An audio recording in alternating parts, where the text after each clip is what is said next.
No nii, head inimesed, head spordisõbrad, oleme siis kogunenud siia Hiiumaa sügavatesse kuuse või? Kase? Ei, männimetsadesse, kus on siis toimumas legendaarseks saamas Taliharja Vanakuri 2023.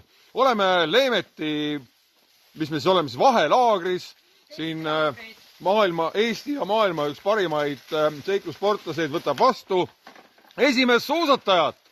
Ja suusatajad on alati olnud Taliharja Vanakurjas ikkagi kõvemad tegijad ja uskuge mind, sealt ta tuleb. Eesti ekstreemspordi peakoondise, põhikoondise peatreener on otsustanud Taliharja Vanakuri läbida suuskadel.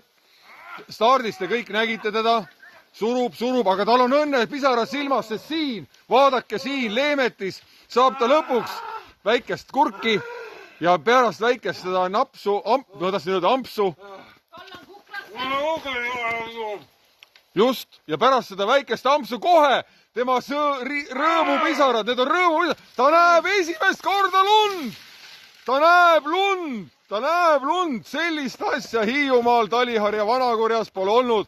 Ja nüüd esimesed pikad, tõelised, klassikalised Kundesvani ja Juha Mieto stiilis, sellised poolpaaris tõuked vahelduva sammuga ja ta leidis jälje. Ta leidis lausa jälje, aga Tarvo, sa lähed valele poole, rada läheb siit vasakule. Tule nüüd tagasi, rada läheb vasakule. Jah.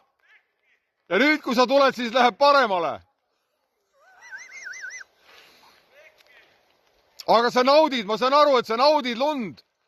Sellist lund ei ole olnud sul täna terve 50 kilomeetri jooksul.